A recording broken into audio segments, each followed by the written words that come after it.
প্রতীক্ষার অবসান 2026 আইপিএল এর মিনি নিলাম কিন্তু আর কয়েক ঘন্টা পরেই শুরু হতে চলেছে। 350 জন ক্রিকেটার, 10টি দল তারা কিন্তু কিনবেন। কোন দল কতজন প্লেয়ারকে কিনতে পারবেন, কার হাতে কত টাকা আছে, এবারের এই নিলামটি কোথায় হচ্ছে, নিলামের যাবতীয় তথ্য, যাবতীয় খবর পাবেন আজকের এই প্রতিবেদন, আজকের এই ভিডিওতে।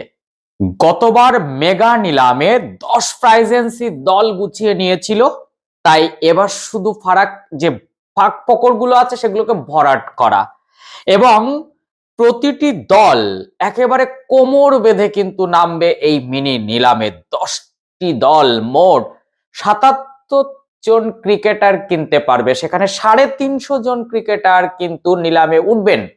মাথায় রাখুন, 10টি দল 77 জন ক্রিকেটারকে কিনতে পারবেন, কিন্তু নিলামের তালিকায় মোট 350 জন প্লেয়ার। এখন প্রশ্ন হচ্ছে, নিলামে 350 জন যে ক্রিকেটার, তাদের মধ্যে 77 জন যে বিক্রি হবেন বা নিলামে তাদের ক্রয় করা যাবে, সেখানে সেই 77 জনের মধ্যে কাদের ভাগ্য খুলবে? এই যে 350 ক্রিকেটার, তার মধ্যে 16 জন ক্রিকেটার যারা ভারতীয় এবং ভারতের জার্সি গায়ে দিয়েছেন, ভারতীয় দলের 16 জন ক্রিকেটার যে কোনো সময় তারা খেলেছেন। 16 জন ক্রিকেটার যারা বিদেশের বিভিন্ন দেশের জাতীয় দলে খেলেছেন।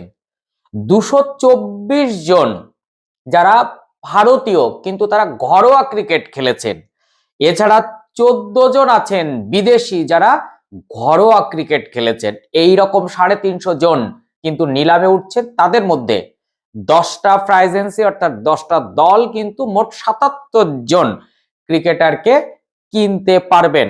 এখন কোন ক্যাটাগরিতে কোন ক্রিকেটার, সেটা একটুখানি জেনে নিন। এবারের নিলামে মোট 8টি ক্যাটাগরিতে ক্রিকেটারদের ন্যূনতম মূল্য ভাগ করা হয়েছে। সবচেয়ে উপরের যে ক্যাটাগরি, সেখানে কিন্তু ন্যূনতম মূল্য 2 কোটি টাকা করা হয়েছে। এই ক্যাটাগরিতে মোট 40 জন ক্রিকেটার রয়েছেন। দ্বিতীয় যে ক্যাটাগরি, সেখানে কিন্তু 9 জন, তাদের ন্যূনতম মূল্য 1,50,00,000। তৃতীয় থেকে অষ্টম ক্যাটাগরির ন্যূনতম মূল্য কিন্তু 1,25,00,000, 1,75,00,000, 50,00,000, 40,00,000 এবং 30,00,000 টাকা। তৃতীয় থেকে অষ্টম ক্যাটাগরিতে ক্রিকেটার রয়েছেন যথাক্রমে 4 জন, 17 জন, 42 জন, 4 জন, 7 জন এবং 227 জন।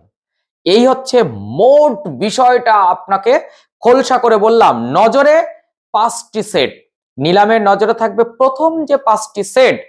এই 5টি সেটে রয়েছে প্রথম সারির ক্রিকেটাররা। এই প্রথম সারির যে ক্রিকেটাররা, তাদের দিকে কিন্তু সবার নজর রয়েছে। প্রথম সেটে রয়েছেন ব্যাটাররা, তারা হলেন Devon Conway, Jake Fraser, McGurk, Cameron Green, Sarfaraz Khan, David Miller, Prithvi শ।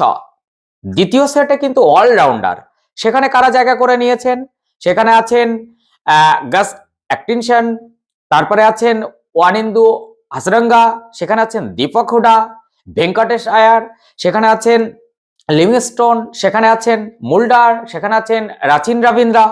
তৃতীয় সেটে কিন্তু উইকেট রক্ষকদের রাখা হয়েছে। সেখানে আছেন ফিন অ্যালেন, জনি বেস্টো, সেখানে আছেন শ্রীকর, ভরত, কুইন্টন ডিকক, সেখানে আছেন বেন ডাকেট, সেখানে আছেন রহমানুল্লাহ গুরবাজ, সেখানে আছেন জেমি স্মিথ।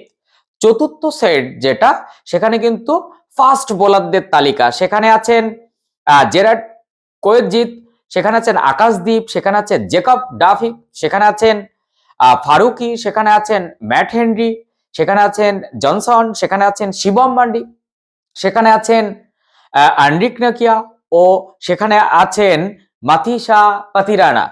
এবার পঞ্চম যে সেট, সেখানে কিন্তু স্পিনারদের, সেখানে রয়েছেন রবি বিষ্ণই, সেখানে আছেন রাহুল চাহার, সেখানে আছেন আকিল হোসেন, মুজিব উব রহমান, সেখানে আছেন মাহিস থিকসানা।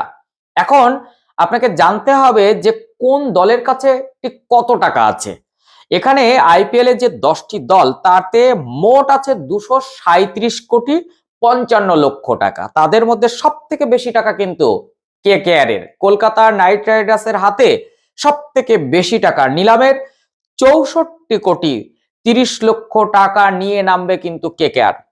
দ্বিতীয় স্থানে কিন্তু চেন্নাই সুপার কিংস, সেখানে কিন্তু সেই হলুদ জার্সিরা, সেখানে মহেন্দ্র সিং ধোনির চেন্নাই সুপার কিংস, তারা কিন্তু 43,40,00,000 টাকা নিয়ে নামবে। এখানে তৃতীয় স্থানে কিন্তু সানরাইজার্স হায়দ্রাবাদ, তাদের হাতে আছে 25,50,00,000। তারপরেই আছে লখনউ সুপার জায়ান্ট, তারা 22,95,00,000 টাকা নিয়ে কিন্তু মিনি নিলামে নামতে চলেছে। দিল্লি ক্যাপিটালস এর হাতে আছে 21,80,00,000 টাকা। রয়্যাল চ্যালেঞ্জার্স বেঙ্গালুরুর হাতে আছে 16,40,00,000 টাকা। রাজস্থান রয়্যালস এর হাতে আছে 16,05,00,000 টাকা। গুজরাট টাইটান্স এর হাতে একটু কম 12,90,00,000 টাকা। পাঞ্জাব কিংস এর হাতে কিন্তু 11,50,00,000 টাকা। তারা এই টাকা নিয়ে কিন্তু এবারে নিলামে নামবে। সবচেয়ে কম টাকা রয়েছে মুম্বাই ইন্ডিয়ান্স এর হাতে, মাত্র 2,75,00,000 টাকা। 5 বারের চ্যাম্পিয়ন কিন্তু মুম্বাই ইন্ডিয়ান্স। এখন জানতে হবে কোন দলে কটি জায়গা বাকি, কারা কটি কিনতে পারবেন। 77 জনের মধ্যে সবচেয়ে বেশি 13 জন ক্রিকেটার কিনতে পারবেন কিন্তু কেকেআর, সব থেকে বেশি। মোট 77 জন, 350 জন ক্রিকেটার নিলামে উঠবেন, তার মধ্যে 77 জন বিক্রি হবেন, অর্থাৎ তাদেরকে নেওয়া যাবে। সেই 77 জনের মধ্যে 13 জন কিনতে পারবেন, 13 জনকে কিনতে পারবেন কিন্তু কেকেআর। তার মধ্যে 6টি বিদেশি কিনতে পারবেন এই কেকেআর। আর 10 জন ক্রিকেটার কেনার সুযোগ রয়েছে হায়দ্রাবাদের, তবে 2 এর বেশি বিদেশি তারা কিনতে পারবে না কিন্তু চেন্নাই সুপার কিংস 9 জন ক্রিকেটার কিনতে পারবে, তার মধ্যে 4 জন বিদেশি কিনতে পারবে। রাজস্থান রয়্যালস সর্বাধিক 9 জনকে কিনতে পারে, তার মধ্যে 1 জন বিদেশি কিনতে পারবে তারা। সর্বাধিক 8 জন ক্রিকেটার কিনতে পারবে দিল্লি এবং বেঙ্গালুরু, তবে বিদেশি ক্রিকেটার বেশি বাকি দিল্লির, তারা 5 জন বিদেশি কিন্তু কিনতে পারে, সেখানে বেঙ্গালুরু কিনতে পারবে মাত্র 2 জন বিদেশি ক্রিকেটার। লখনউ সর্বাধিক 6 জন ক্রিকেটার কিনতে পারবে, তার মধ্যে 4টি বিদেশির জায়গা কিন্তু তাদের বাকি। 5 ক্রিকেটার কেনার সুযোগ রয়েছে কিন্তু গুজরাট এবং মুম্বাই ইন্ডিয়ান্সের, সেক্ষেত্রে গুজরাট 4 বিদেশি কিন্তু কিনতে পারবে, তবে মুম্বাই 1 জনের বেশি কিন্তু বিদেশি কিনতে পারবে না। সবচেয়ে কম ক্রিকেটার কেনার সুযোগ পাঞ্জাবের, তার মধ্যে তারা 2 জন মাত্র বিদেশি কিনতে পারবে। অ্যাকচুয়ালি মঙ্গলবার দুপুর 2:30 থেকে হবে আইপিএল এর এই নিলাম। আপনি সরাসরি দেখতে পাবেন স্টার স্পোর্টস চ্যানেল এবং জিও হটস্টার অ্যাপে। এখন এই নিলাম ঘিরে যে উত্তেজনা, সেই উত্তেজনার পারদ কিন্তু একটু একটু করে চড়ছে। এই জায়গা থেকে আবুধাবিতে বসবে এই আসর এবং মঙ্গলবার অবশ্যই নিলামের দিকে নজর রাখুন। আপনার যে দল প্রিয়, কোন দল কাকে কাকে তুলে নিল, সেটা কিন্তু খুব নজরে থাকবে। আপনি কোন দলের সমর্থক, আপনার দলে কাকে কাকে নেওয়ার সুযোগ রয়েছে, অবশ্যই মন্তব্য করুন। চ্যানেলে নতুন হলে অবশ্যই চ্যানেলটি সাবস্ক্রাইব করুন, পাশে থাকা বেল আইকনটি প্রেস করে রাখুন। এরকম তথ্য সমৃদ্ধ ভিডিও পেতে ভীষণ সুবিধা হবে। ফেসবুক থেকে দেখলে অবশ্যই কিন্তু ফলো দিয়ে রাখবেন, ভালো লাগলে লাইক দিতে একদম ভুলবেন না, একটু শেয়ার করে দিন না।